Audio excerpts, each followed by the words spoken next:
right, we're hitting audio cues over here. We're trying to, anyways. Me and John over here running the ship. That's music is another episode of the Rec Poker podcast, and as I said, I'm not Jim Reed tonight. It's me, Ben Enslow. I'm a member of the wrecking crew over here on Rec Poker, and they let me host tonight. Let's go. Happy to be here. I'm BJamin 96 on Twitch and East Coast Bitter in the home game. We got to thank our sponsors, the Running Aces Hotel, Racetrack, and Casino. They've been a sponsor of ours for a long time. They help keep the lights on around here, so we definitely got to thank them. And yeah, so I mean, we couldn't do it without the wrecking crew. Like I say, I'm a part of the group over there, and like I mentioned, me and John holding down the fort here tonight. How are we, John? Doing all right. Had to get my unmutes going there. There And we I'm go. Yeah. John Somsky, also known as Poker Geek and Man Everywhere. So we don't have a guest tonight, but we are going to paste in an episode of Rec Poker's Empowerment Group that's run by Kim Kilroy. Something that you can get involved in if you're a member over here. Lara is a professional skydiver, and she talks a little bit about her world record skydive and some other cool stuff. I won't ruin the interview. I'll let you guys listen to it. We'll catch you guys on the other side. We're going to paste it in. And then for everyone who's listening live, we'll get into some home game results after that. And yeah, it'll be a short little episode for everybody who's live on YouTube. We're live here every Monday night at 7:30 Eastern time, the only time zone that matters. So we'll jump into that interview and we'll see you guys here in a few. All right, welcome everybody. I'm really excited to have the 2021 WSOP Ladies Champion here with me today, Lara Eisenberg. Welcome, Lara. Thank you so much. Let me tell you a bit about Lara. She's she's a radiologist. She lives in Maryland with her wife of 4 years. She's was a billiards competitor in college, started skydiving in 1993, and was both recreational and competitive for quite some time until about 4 years ago. She started her gaming career in PC gaming and started playing poker in the moneymaker era, like quite a few of us did, I think. She started out online and also playing some charity tournaments and some quick trips to Atlantic City, I think. Yeah. And she studies with Jonathan Van Fleet, who's also known as Ape Styles online. And her first big score, I checked her out on Head and Mob, pretty impressive, over 350K. And her first big score was in 2014 at the Golden Nugget for 34,000.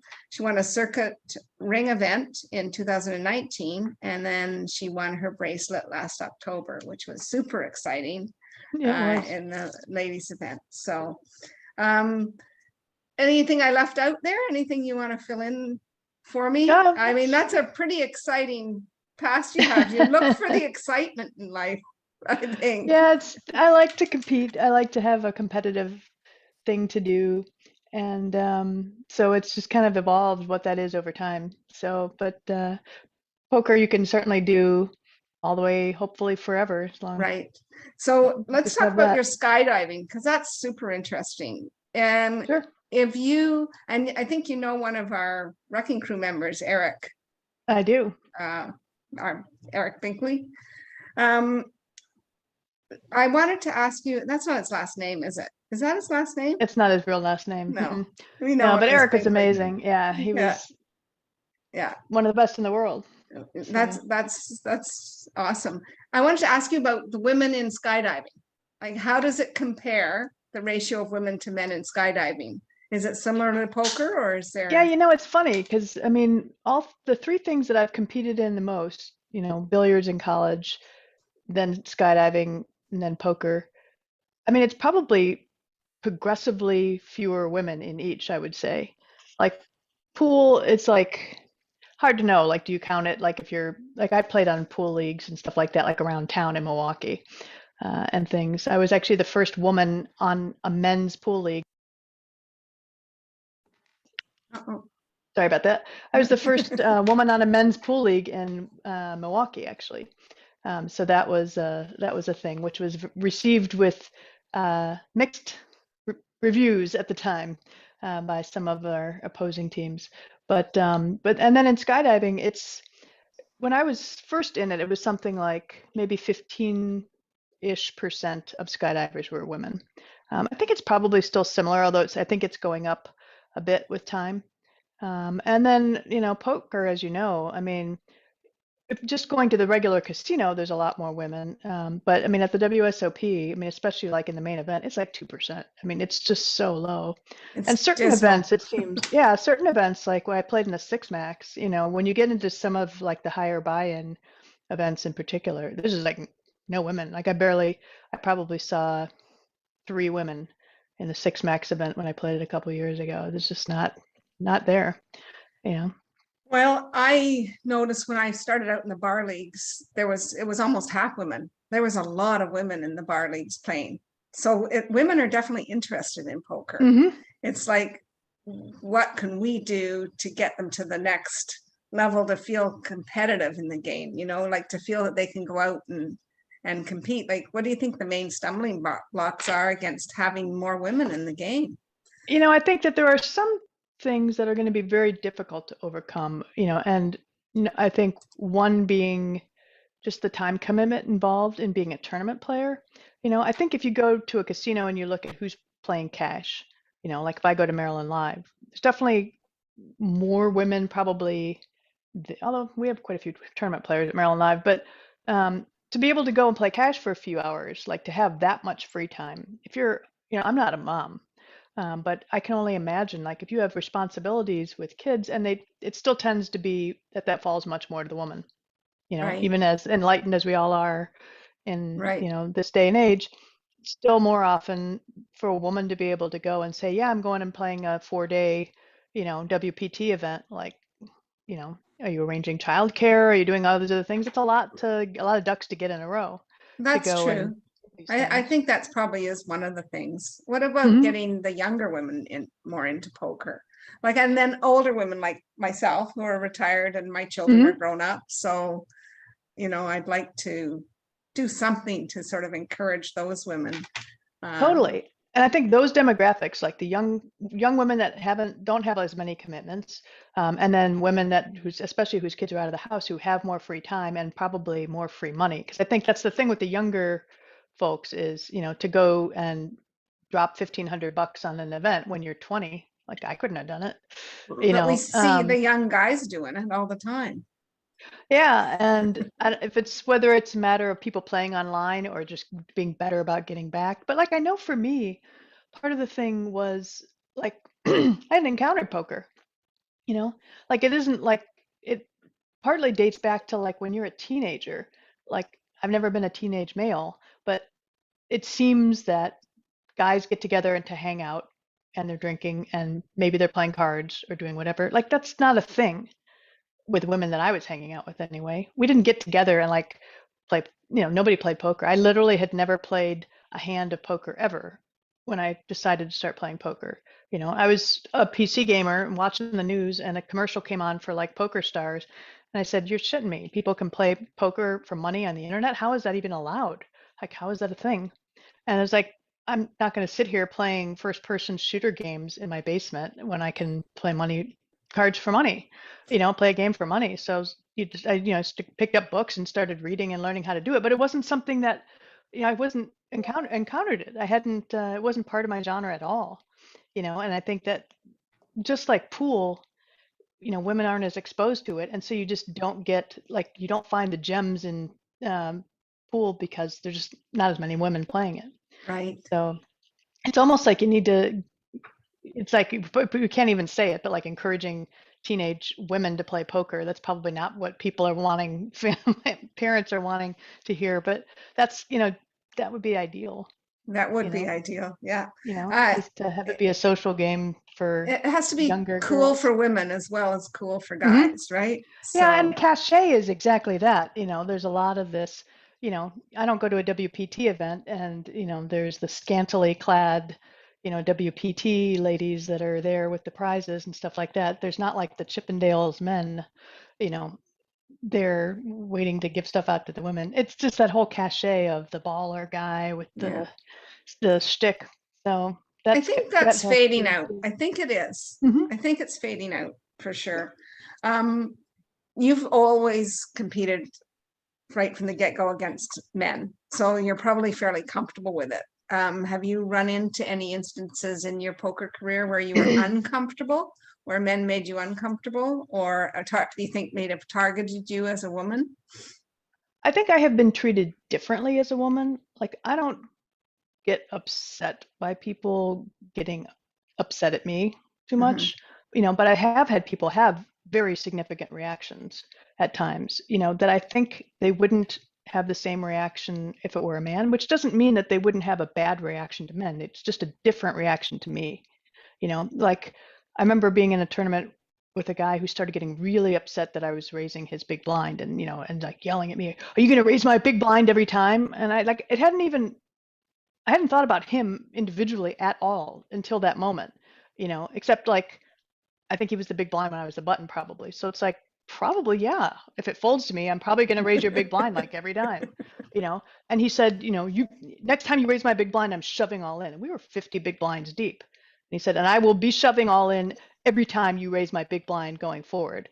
And he did. He actually did. So, I like raised, folded like 3 times, and then like called him off with ace 10 offsuit or something and like lost a flip. But that level of just like, I am not going to sit here and be pushed around. Like, I think if a guy was raising his big blind, he might be pissed. He might make a snide comment, but would he go that far? Maybe, I don't know. But you see Yeah. people go bananas. He would Guys go expect bananas it towards from each a other in man. different ways. He would expect it from a man to raise his big blind.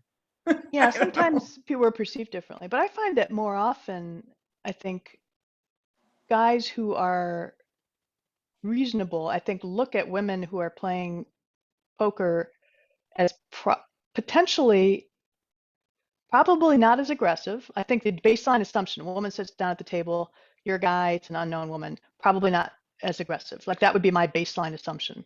She may not be as aggressive. Is she as comfortable? But that she may in fact be slightly more competent than average because she's willing to sit down at say a WSOP event, that and she seems to be okay with it, that she may be more comfortable than the average person. Who knows? That's I would, a really good point. yeah. I mean, I vastly prefer somebody to underestimate me at the table for sure. Like, I love coming in and having somebody think that I'm going to be people assume you're going to be tighter on average as well, which is great. And if they don't know you at all, you get away with bluffs like in the beginning for sure, especially if you've been a little bit card dead, then you can just bluff away and people just absolutely fold. Right. So, but that's so tell us a little bit about the bracelet win from start to finish. How did your tournament go? Sure. Yeah, it was kind of Sum it up crazy. for us. Yeah, day one just was sort of, I felt pretty just relaxed. Like, it was, the vibe with the women was so great, and that was different to me. It's like people were trying hard and playing well, and like we were focused, but it wasn't like people, were like out for blood and had the hoodie on and the glasses and wanted to stuff it down your throat. It just felt like a more relaxed, fun environment. And I enjoyed that a lot. And so it felt like just a relaxed, fun, day. And I knew for myself also, I played the Millionaire Maker already. This was the next. And if I busted the ladies, I think there was one more like double stack or something I was going to be able to play in the week. So it wasn't like, oh, this was going to be the last tournament either, which was good. And, the day just kind of rolled along up and down and won a few, pots and just kind of, it was sort of it wasn't like it was one of those days where you actually sort of steadily build, more or less. Right. And so Didn't that win was any good. it wasn't any huge flipping or anything like that. Just a steady. Yeah, no, and I felt I had a pretty good table. And so that, felt fine. And then I think it was that day, like I went to dinner with a friend and we like went to this Indian joint off strip and ended up like being late coming back, and you're like parking in the back of the Rio, and we're like running in and stuff like that. And we missed like the first hand or two coming back from dinner break, which worked out great for my friend because she sat down and having missed a couple hands and sat down to aces and got her whole stack in and doubled up like right away. So who knows what would have happened with her first couple hands? Maybe she would have lost some chips. So that worked out good. And then day two was like I don't I think I got short at one point, and yeah, just kind of a blur. But ended up going out to dinner with Ape Styles and Jamie and some other folks that night, which was fun. And then day three was super short because we came back and we had, I don't know how many we had, like 27, and we were playing down to 5. And we met up at like noon or 1, and we were like done by 5:30 and going to dinner. Like it just happened like really fast.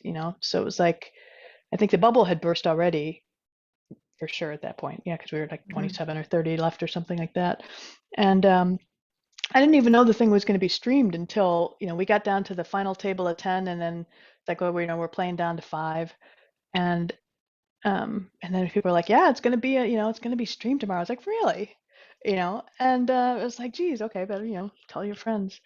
And so, but that's, then, I'd been playing with some of obviously the same people that I was going to be playing with the next day. And so, had a decent idea of their game by that point. But I had a couple of friends from BBZ that one guy ran ICM sims overnight for me. And we sat in the morning for 90 minutes going over just all these different scenarios and, what you should be doing in ICM and these different spots with the stacks as they are to start with, at least. And just kind of talking over spots in general. And then my other friend from BBZ, Pat, who's been my friend forever, we just kind of did like you would in football, like kind of go through, the game plan of like your first 5 plays as you're seeing them, And so it's like kind of the first orbit of the table. What are you going to do if, you get shoved on after you do this, that, and the other thing? We talked about these things, and it was kind of fun because like one of the first things that we talked about was these short stack reshove situations. And that's why it was a really interesting hand that came up very first hand when we sat down. We like got your mic on and you got all this stuff, and I hadn't been in a televised table situation. And it folds to me, and there's only 5 of us, and I'm on the button with pocket 8s. And so I make a 2.1 or 2.2 raise or something like that. And JJ Lou, who's in the small blind, we both have 24 bigs, and the biggest stack is the big blind. So number one, I'm not opening super light into the big stack, obviously. And she 3-bets me to like less than 3x my raise and does it very quickly. And it was really those 2 things there were really alerting: the speed of her 3-bet and then the size of her 3-bet. And the big stack folded. And it's just like, first hand of a final table, like, does she like less than 3x 3-bet me with a pair worse than 8s? Does she do that with ace king? No. Ace queen? No. She shoves it all in. I'm like, I don't think I can possibly beat anything. And I'm sitting, and as I was thinking, she started flipping a chip, just like really casually, like flipping this chip very relaxed while she was staring at me. I was like, I just folded. And just comfortable with it, like whatever she had. I mean, if it turned out she had ace king and playing it weird, whatever. And she had aces first hand. And good yeah, read. so Good it was, read.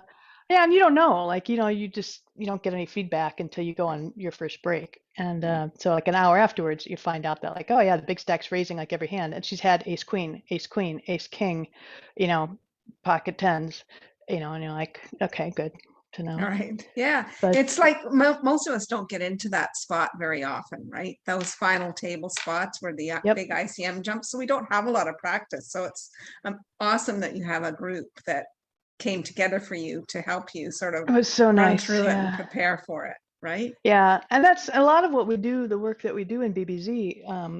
Every week, a lot of it's centered around ICM stuff, because that's, as you're saying, nobody is just playing hundreds and hundreds of final tables, but it's like all of a sudden you're in this situation where this is where it really matters. This is where making mistakes in ICM are enormous mistakes, that can be for huge money, Right. and so that's where it's like you really do need, and that's where the edges are too, because people just make huge spewy mistakes in the money.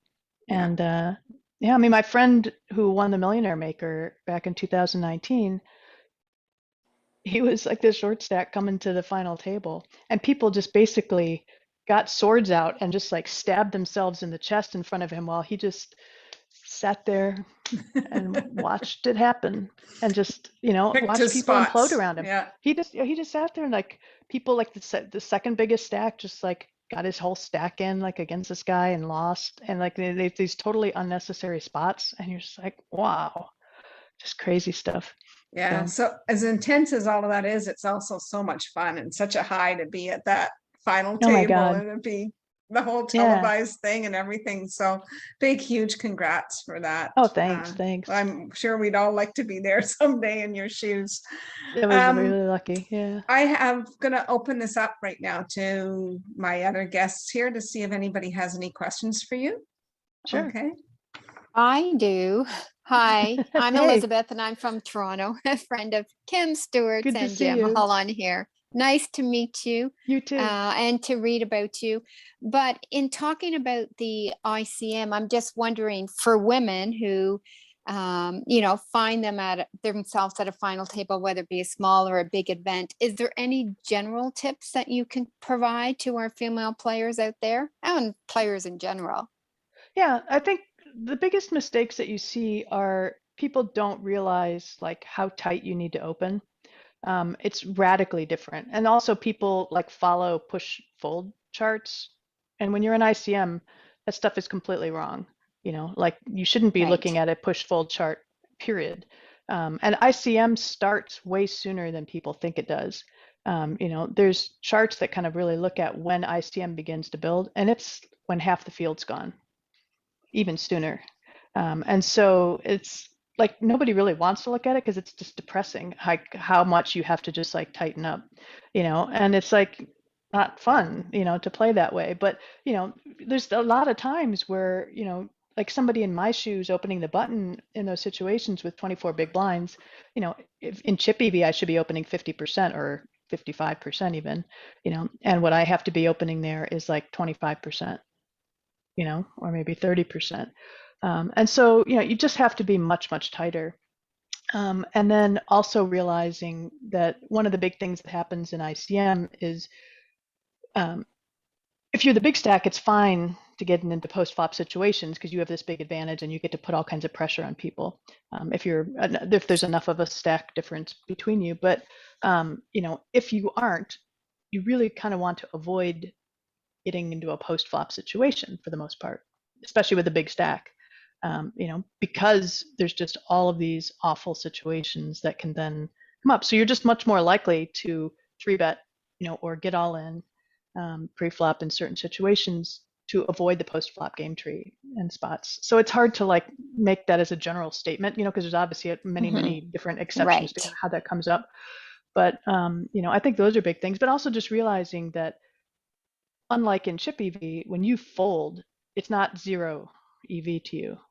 It's plus EV, significantly plus EV to let people collide, and you have to be very, very patient, and you're getting paid to sit there and just to remember that, and so, mistakes that I've made is feeling like, oof, like I've got 24 big blinds. I'm looking for a spot to get it all in. It's like, you don't need to be looking for a spot to get it all in. If the appropriate spot presents itself, fine, get all in. But you can play poker with very, short amounts of chips. You shouldn't just bleed out and like not play any hands at all and just like blind out of the tournament. But, you can be, carefully still opening hands and playing a little bit post flop and trying to carefully build your stack and being patient.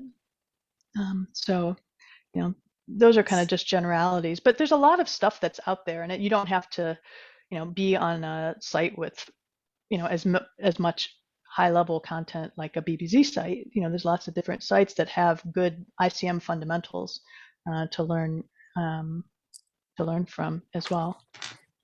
Where are you playing poker these Thank you. days? Yeah. Oh, sure. Where are you playing poker these days? So I play mainly on ACR.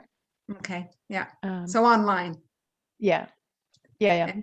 And so yeah, I haven't been since the World Series. I haven't played live at all because like Omicron came up and that was it. So there's times they are playing and our casino is running lots of tournament series and they're very attended. It's just not by me.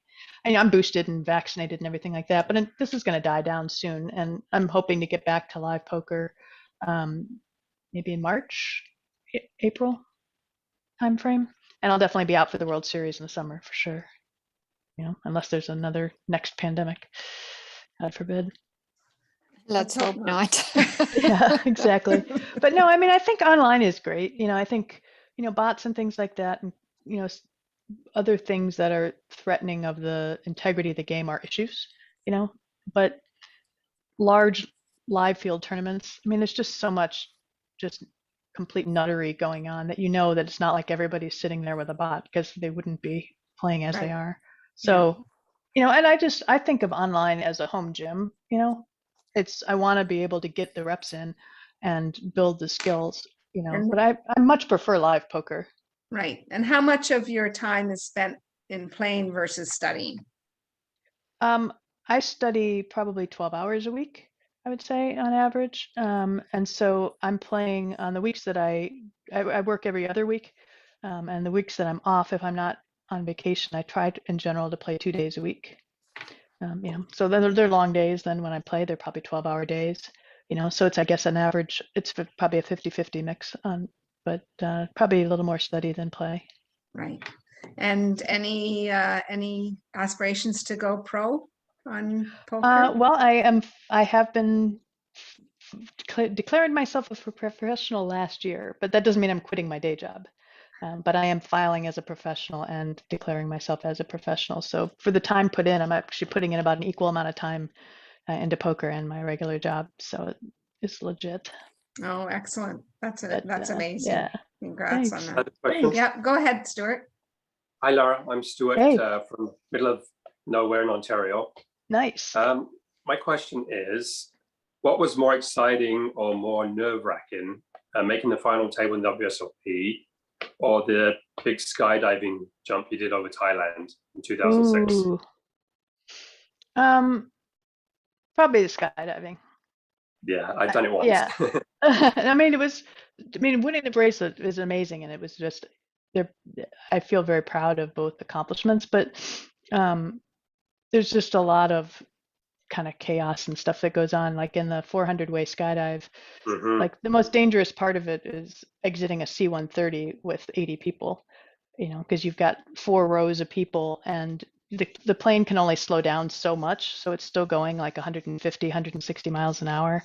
And you're going out the back in rows of 4 and then hitting this jet stream of stuff. And there's just like kind of a chaos of bodies everywhere. One guy got like a shoulder fracture dislocation. Another guy broke a pelvis. It's just like there's a lot that can go on outside of just like, oh, the excitement of breaking a world record. So yeah, I was always leaving the back of the plane like balled up with my hands in front of my face like that until I got clear of people and then diving down at the thing. So And did it's you have to all get together and hold hands halfway down, or? yeah, there's a video of it if you search for World Team Skydive Thailand. It was in Udon Thani. But yeah, so we had 5 C-130s information. So 80 skydivers per plane plus video guys.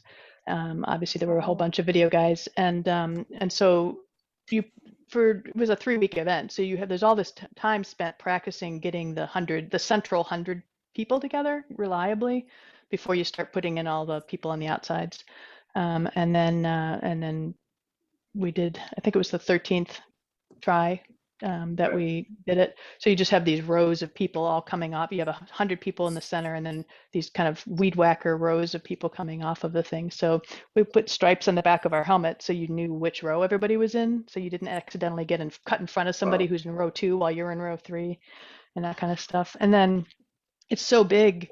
It's actually the largest object that's ever been over the earth because it was so wide by the time the whole thing was built. So I'm told.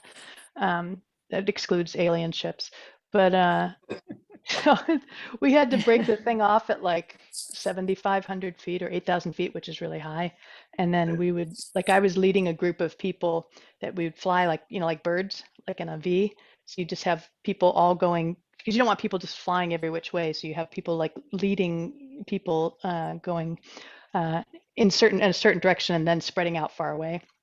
So we were like tracking, I'm going like horizontally, like 60 miles an hour horizontally flying. And my group was always going right over the town of Udantani, which is a town of like 100,000 people.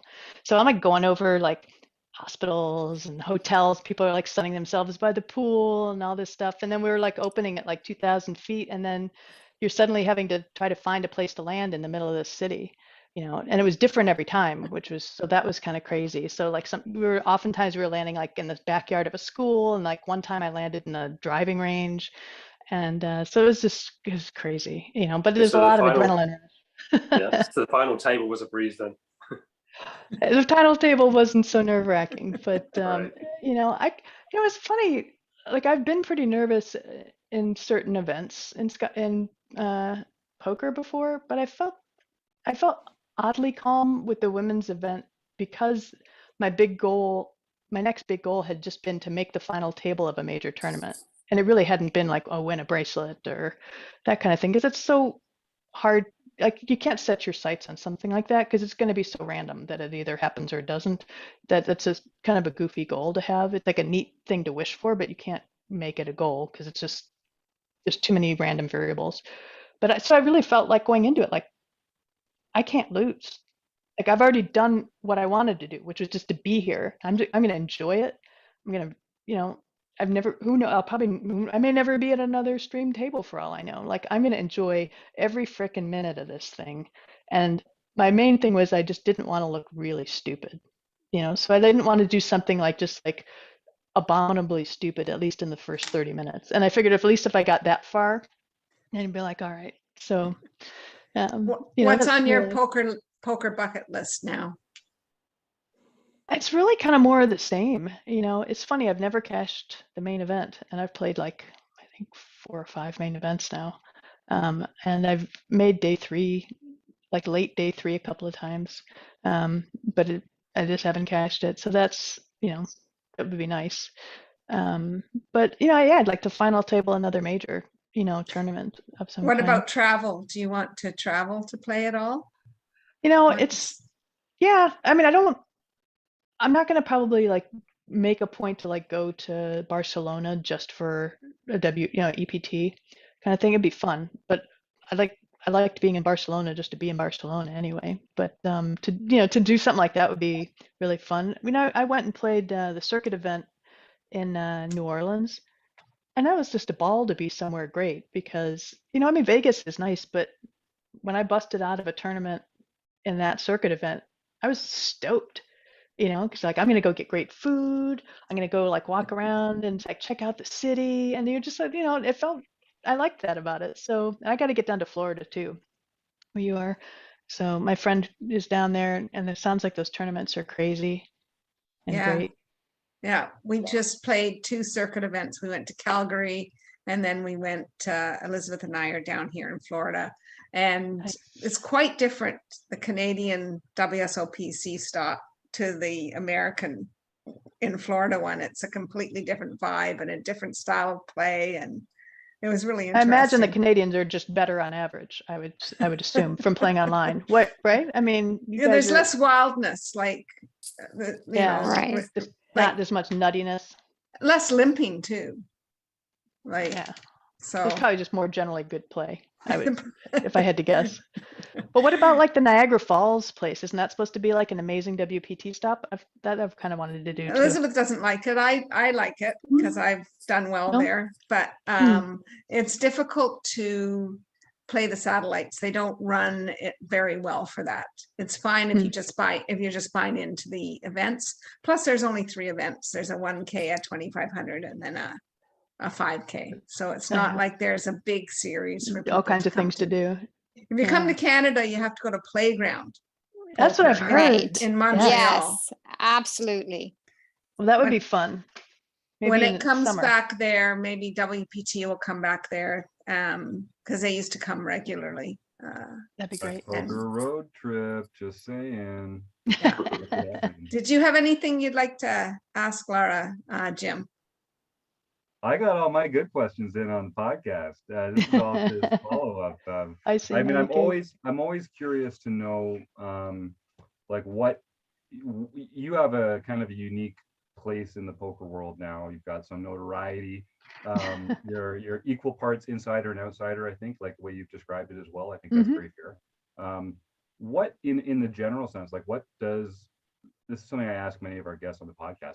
But what does the poker world need to do better? What does the poker community need to do better that we're not doing right now? How can we make the poker world a better place? Whatever that means to you. Yeah, I mean, it's an interesting question because I think like my instant answer would be like have less rake, right? I mean, or make the make the buy-ins less whatever, but that's not that kind of stuff's not practical. But I think as far as it would be nice to see, I do feel like women are a really untapped market, and like what we all want is there to be bigger, bigger pools, bigger prize pools, which means more people playing the game.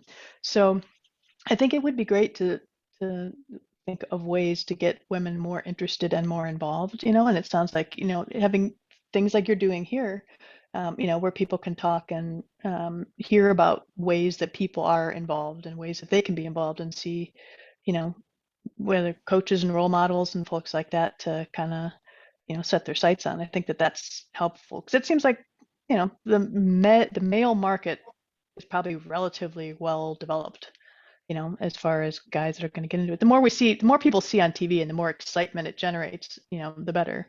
But I do think that what attracts men to poker is going to be different than what attracts women to poker too, and that doesn't mean that we shouldn't develop both. Like there can still be like the blingy baller side that attracts, like a young guy, like that's okay. It doesn't mean that has to be bad. It just means that there also needs to be a side of it that is attractive to women, too. And, but I think that's the main thing. I don't feel like I've been treated poorly, in general in the game, like guys running floors and stuff like that have been super nice, to me, and most players have been very nice to me. Even guys that kind of have a reputation for not always being the nicest been pretty nice to me. And so whatever that's, whether that's just like not getting in their space and getting involved in it, I just don't take any of that stuff personally. I mean, I started out training in surgery and, you don't have any room to have a, thin skin because you're just going to get eaten. But That's good. We're all trying to figure out ways to get more women into the game, especially at the sort of like local level and to the sort of lower buy-ins and come out and try some live poker and mhm, that kind of thing. So we're working on that, some of those I think that's initiatives great. now. So, but you're a great role model, Thank you. and we need you or me or Elizabeth at the final table of the main event, I think, That would be, next year. yeah, I mean, that would be such a dream, Yes. but I mean, just the variance you have to overcome to get to any final table is so huge, and Right. it's just never a completely smooth, thing. I mean, I was all in a couple times, Right. before getting to the end. It wasn't like every other minute, but, I sucked out a couple times, I had even when we got down to the final, I think it was at the final table of 10 that I got it all in with fours against ace king and held up. That flip goes the other way and don't have a story. I have Right. a, little Right. cash story, just like, happens almost all the time. So the ducks all have to line up. I do have one question just based on that. Have you ever gone really deep in a tournament without laying a bad beat on someone or a suck out on someone? Because I never have. I've never gotten a long way through an MTT without getting lucky at one point in. I'm always curious to find out if I'm just a luck box or if that's the case for everyone. No, I mean, I'm sure just because of sheer volume of playing online, probably, Right. but You know, I mean, I've had it both ways. I think that to me, what's really great about playing online, and that's why I think online is a great way for women to get involved as well, you know, in that you can get reps in and you can do stuff without, you know, without as much of a time commitment, and you can play sit and goes and do things like that. Like that's where I encourage people to, you know, play. Like I'll s- I'll play sit and goes, you know, with MTT strategy, you know, just to get reps and practice on those things. But the volume, putting in volume online just starts, you just get numb to the bad beats and the suck outs after a while, you know, to the point, like I look back on times in my poker career that I'm not proud of my behavior, you know, and you know, like where maybe I've busted out and somebody had like some down a hand, you know, and and said like, you know, no, nice hand or whatever, and like walked away because I was pissed, you know, and like you look back at those times, you're like, it was not a nice thing to act that way, and I feel like a jerk, you know, thinking back on the times when I've done that, you know, but it also came from within myself of really not understanding the game and how it works, you know, like like you do things like you do in the beginning where you like don't want you want to get your aces, you want to make sure you're going to get all the money in, and you like make some like teeny little raise with them, you know, and you're 30 big blinds deep or whatever, and you just like constantly give somebody the right odds and they end up hitting two pair, and like and you're pissed, you know, and you're whatever, but like it's just like that's how poker works, you know, and you don't realize it in the beginning, and it's I try to remember those times that I've done those things so that when somebody else acts that way, you recognize that they're coming from a place really of just not understanding how the game works, you know? And, you know, there were times that I really thought people were doing stuff that was just stupid. And some of it was we didn't know how the game worked, you know, as the game evolved. And like there was a lot of stuff that we used to think people were total donkeys, you know, and it turns out like they may not have known they were doing it correctly when they were doing it, but they were like spot on, you know, like we've seen that kind of come full circle now, you know, where you're like, you know, oh, you know, they're, you know, limping here or there and stuff like that, and you're like, meh, meh. You know, sometimes that can be, you know, okay, or you know, this guy min raised off 12 big blinds, you're like, yeah, that's the thing, you know, and just all this stuff, it's like the donkeys have come full circle and they Yeah. were right all along, as it turns out. All right. So, Well, we've probably kept you long enough here.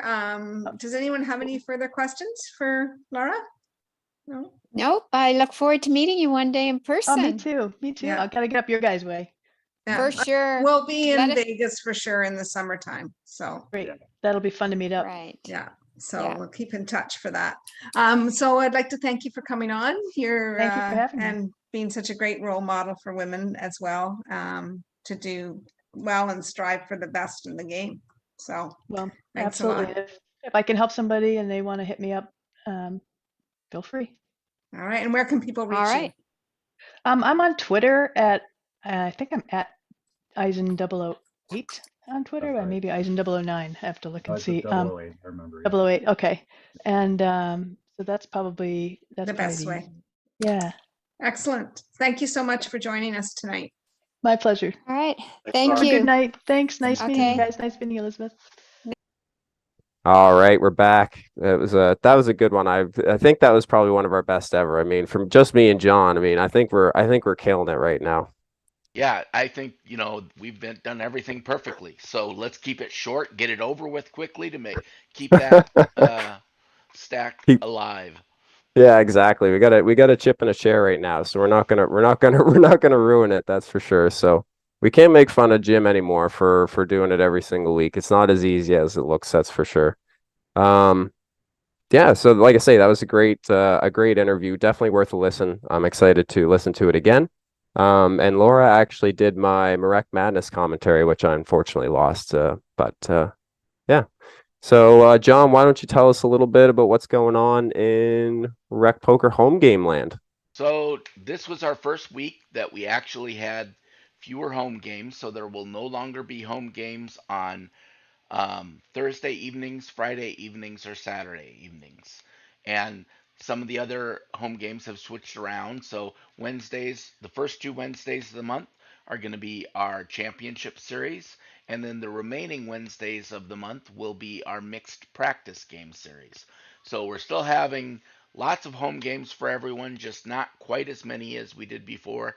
So make sure you take that time, make use of it, and go join more of the Rec Poker study clubs, or just go out and have some fun, whatever the case may be. Go play some live poker.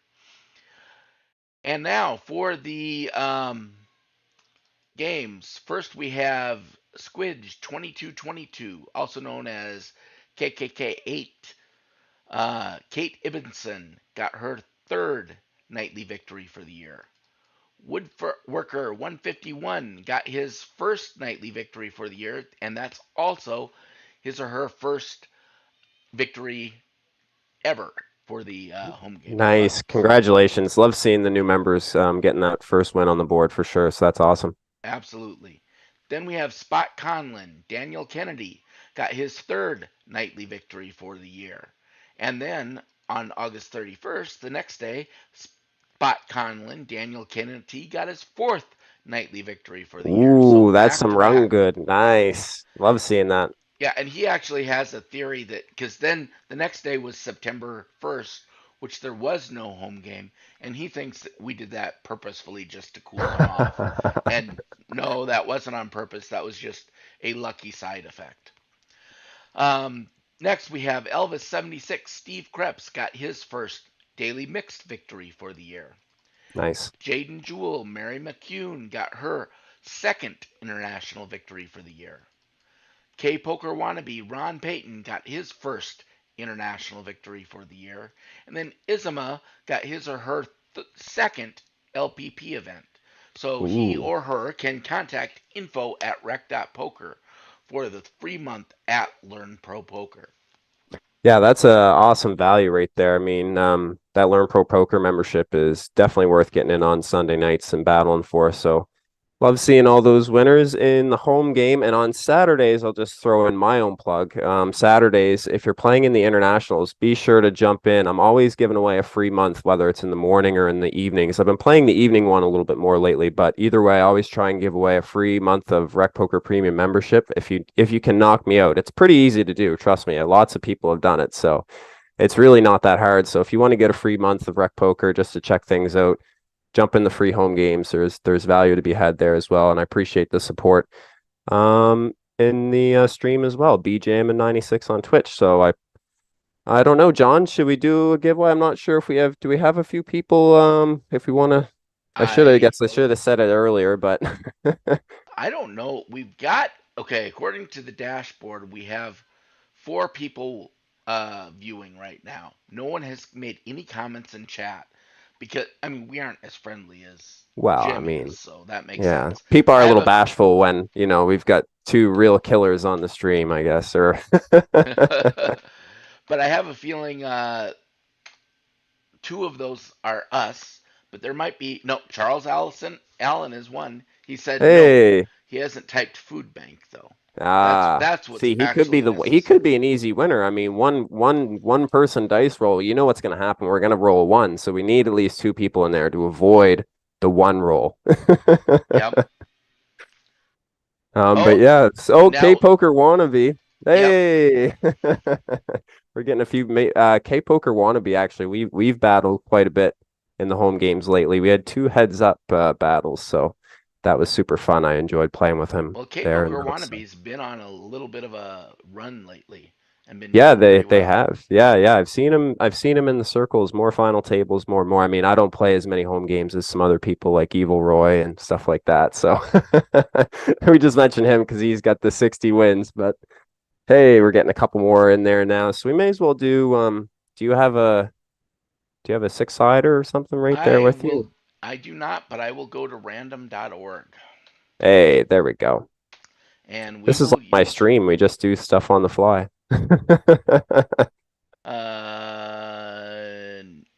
Integer generator.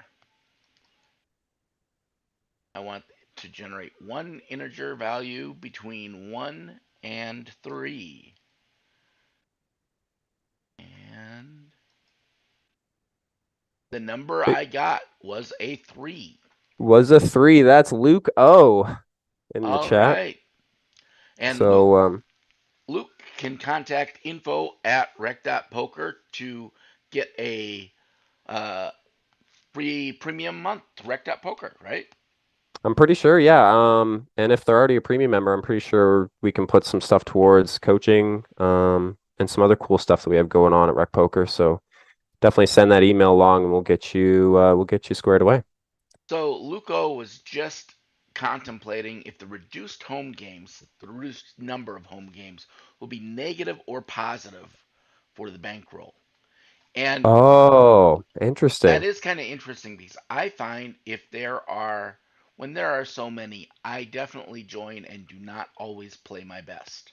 You know, Hmm. there are nights where I'm just kind of firing and Right. I might not be doing all that well.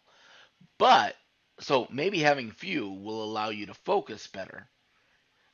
Although if it's kind of random on whether or not you'll be focused and not related to how many we have, then maybe it doesn't matter. I don't know. Right. Yeah. I mean, they're a little bit later for me where I'm on Atlantic Standard Time, the only time zone that matters, the really only time zone that matters. So they're a little later for me, so I try and stick to the internationals. Those are kind of my bread and butter tournaments, if you were. So yeah, no, I mean, it's kind of like you say, it's interesting. I'm curious to see if we see more new winners coming in, maybe where there's, less tournaments and there's, we got to, people have to really focus on those nights to make sure that they get in and stuff like that. So maybe we'll see some bigger field sizes too, which would be exciting. So I don't know. There's definitely upsides to it for sure. So awesome. Is there anything else, John, that you think we're missing or think we missed? I think we did all right, actually. I think we're doing okay. Just remember on September 16th, I believe, let me Oh, verify that heads date, up. is going to be the Yes. Heads Up event. So it is out there. There is no late registration because it's a shootout. So you have to be there on time to play it. And the winner of that will be automatically entered into Marek Madness next year. Awesome. Yeah, no, I almost forgot about that. That was on my hit list as well. Yeah, I'm looking forward to that. I'll be streaming that as well, and hopefully I don't lose to quads again like I seem to lose to every single time I play. Um, yeah, great. I appreciate everybody in the chat for hanging out. It was good to see everybody. I'll just make a quick check here. Make sure there was no other questions or anything. Appreciate everyone there. We're live, like I say, 7:30 Eastern time. We'll be back again tomorrow. I'm saying it's a stream. We'll be back again next Monday, and we'll catch you guys then. Thanks to our sponsors, the Running Aces Racetrack and Casino, and yeah, all you guys in the chat, the Wrecking Crew. See you guys later.